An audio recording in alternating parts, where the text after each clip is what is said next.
Sitting at the very bottom of my list, sadly, is Alpine. I do think there are a couple positives from last year's car that have improved, and it is taking away the red. The red Map Fear sponsorship was really clashing with the blue and pink, which are already clashing colors in there. So I'm really glad they got rid of that. It's streamlined. None of the sponsors really stand out too much anymore. But that's about it for positives. It's at the bottom of my list for a reason. And mostly it's just I cannot get behind the blue and pink. Those colors for me do not work well. I know some people love them together, and it has grown on me a little bit throughout last year, but still it's just, and then this year they brought in a lot of black with the carbon fiber like most teams have on the grid. But to have it section off the car right down the middle, it looks like an unfinished car. I do like how on the wheel rims they did something with them, and you'll see that theme a lot throughout this year, is that a lot of teams have chosen to put stuff on the wheel covers because they were pretty blank last year besides McLaren and Alfa Romeo. So I do like that also. But it's not working for me, and that's why it's sitting at the bottom. Definitely a downgrade from last year. With the Orlen sponsorship, it looks like they just clicked around the car and just put in red, which is such a bold color on such a neutral car with the dark navy and white. Again, similar to Alpine, they did put some stuff on the wheel covers, which helps a little bit. I don't really get what it is. It doesn't represent AlphaTauri at all. And yeah, they put a little bit of red in it too, which it looks like they're trying to complete the car. But with this, it just doesn't look good. I think they did go a little bit darker with the navy, which I do like. So you get a little bit more contrast. Because I think the car last year looked a little bit washed out. And then you have like the darker carbon fiber on the bottom. And also one of the few positives is they did make the AlphaTauri lettering a little bit more blocky, especially in the front wing, which I think is definitely an improvement from last year, but that's about it. They're sitting at number 9, definitely a downgrade. At the number 8 spot is the Haas F1 team. So when this car released, I was pretty hyped about it. I'm glad they went back to their darker colors that they've used in previous years. But the more I look at it, the worse it kind of got in my rankings, especially when I saw some of the other cars that got released this year. One of my big problems is it's a little too simple. It's like they pluck something from the F1 2022 game. The dashed vertical lines right underneath the MoneyGram logo. It's like, why'd you put that there? You're just like trying to add texture. And it's like, it's fine. The MoneyGram logo itself, I feel like could have gotten implemented better. The logo, like the swoosh is super big, and then the MoneyGram's really, really small. I think they could have like even those out a little bit more, because not a lot of people know the MoneyGram logo. So I think that would have benefited them as well. Wheel covers, very neutral, just a little bit of red. Another thing that I kind of wanted to see this year was more of like an American influence, because they are an American F1 team. So just the black and red shows nothing. I guess they do have the Palm Angels sponsorship, which is an American brand, California brand. But besides that, it's not doing much for me, but it's not bad. It's like right in the middle. It's very, very neutral colors, neutral car. And that's why it's not super high up on my list. In the 7th spot, we have Williams, which very similar design to last year, but almost toned down in a little bit. But I think that's a good thing, because the transition from like the diamond pattern into the rest of the car is faded, which I think really helps the balance of the car. And then especially because it's carbon on the bottom now for the weight saving, that fade helps there and towards the Duracell sponsorship as well.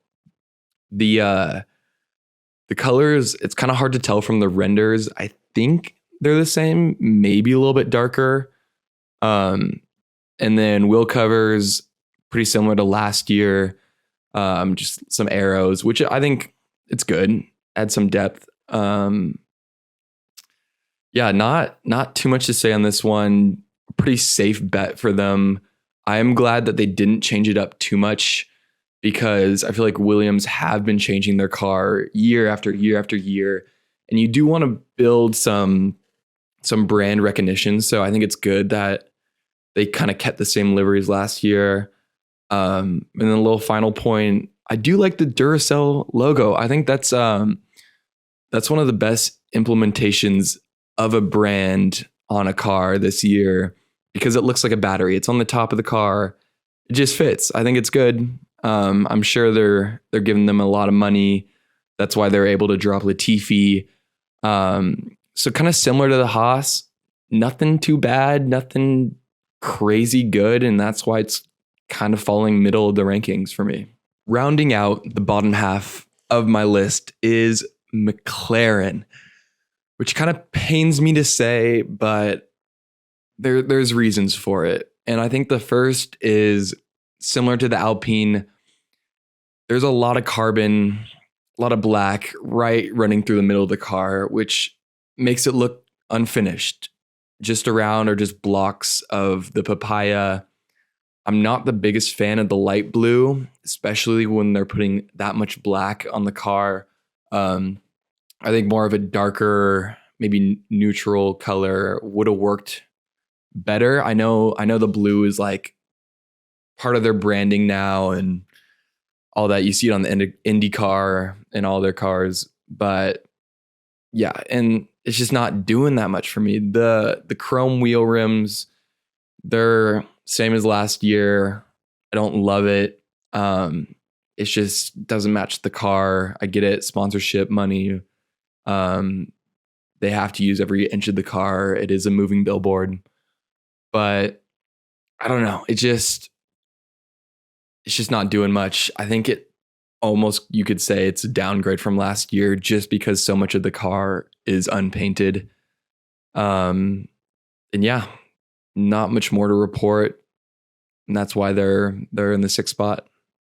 At number 5, right smack in the middle, is Alfa Romeo, which was a pleasant surprise for me this year. I know it's following the trend. It's got a lot of black on it, a lot of carbon, but it's a clean looking car. I think it's a lot better than last year. The white, red, and black was a little bit too much for me. And this car just looks good. I think it's proportioned well. They have the red in the back, and then it kind of goes along the nose. They kept the little green Alfa Romeo tag, which puts a little bit of spice in it. Which I enjoy. Same wheel covers, except they're all red this time, which just helps to a balanced car. It's like, it's just good. It's just red and black racing car. Just looks good. I think Alfa Romeo definitely improved and they killed it. And that's why they're at the number 5 spot. At number 4 is Red Bull, which I know. They just hit copy paste from last year. Very similar to what they've been doing for a couple years. But I don't think that's a reason to hate on the car livery. I think it's a good looking car. The super dark navy, it's neutral, fits in with the bold colors of the red and yellow of the Red Bull. On the front wing, it looks like they toned down how big the Red Bull is. They still have the Oracle sponsor. I know there's some people upset that at their reveal, it was just the car from last year. But it's classic Red Bull stuff. They're not going to show you their car until they have to. I would have liked to see them do a little bit more with the wheel rims. You just have a little bit of a border red line that goes across. Um, but besides that, it looks good. There's definitely a little bit more carbon in the bottom, like a lot of teams. Um, I do want to point out that I'm not a big fan of the front wing, like the big yellow nose cone. I think if you took that off, it might even go higher on my list, because it just looks like a banana in the front of the car. Um, it's such a prominent part that you see, and it looks like they kind of threw it in there. Um, but besides that, it's iconic and it looks good. At number 3, podium position is Aston Martin, and very, very similar car from last year. Um, it was one of my favorite cars from last year. Maybe a slight downgrade this year just because they took away a lot of the neon yellow on the car, which I think is a really unique color to them. And I liked it. I do like that they changed the Aston Martin logo itself to white because I think the neon Aston Martin last year was a little bit weird, because that's not how they usually do it. On the reveal, though, I think it's good to note that they used the medium yellow tires as their show car, which makes it look like there's more yellow on the car. If you put a pair of hards on it, just white, I think you're going to be missing a lot of the yellow, which is why it's not higher on my list. But it's such a good looking car. It's simple. The color's great. That green, both day and night, pops, and that's why it's taken number 3. Taking the number 2 slot on my ranking list is Mercedes, and I'm telling you, it was this close to making it to number 1, but there are a few key things that pushed it down to number 2. First off, a big thing for me was the green and yellow for George and Lewis's car are they're a little bit weird for me. I don't think they fit the car a whole lot, especially because there's that super bright blue, that teal color. When you get green mixed in with that, when you get that bright yellow mixed in with that, it clashes pretty hard. I think they can get away with it a little bit more because it is such a black car. So one dimensional. But besides that, oh my God, is this sleek. It When they showed it and it was black, I was really happy. It just reminds me of who Mercedes is because they've been so dominant with the black car. The silver was good, but I definitely prefer the black. I do like how they kept the little accents of the AMG, like triangle thing. I don't know what you call that in the back. I think they placed the teal light blue really well in the car. They didn't overdo it. I would almost want to see a little bit more of it. It's one of my favorite colors. And then you have that little ring of red on the top of the air intake. But yeah, solid car.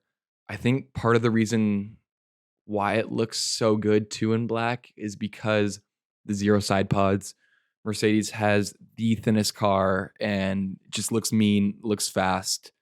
And like I said, so close to number 1, but there's one car that beat it out. Ferrari taking the cake at number 1 for my rankings. And straight off the bat, one of the key reasons why it beat out the Mercedes was it has the blocked Ferrari lettering on the rear wing, which is beautiful. They've done it before. They're doing it again, and I'm stoked. On top of that, you got a little bit more black, like most teams do, but I think they implemented it pretty well. I like the carbon on the back, right next to where the driver's numbers are.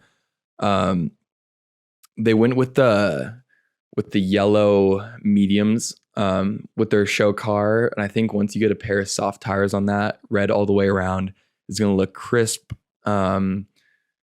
The block out right next to the Shell logo isn't my favorite thing. I think that's the only negative part about this car, because I think it does break up the flow just a tiny bit compared to last year's, especially. But besides that, there's nothing to complain. Just a red car on track, looks good, super good at night, super good during the day, super recognizable.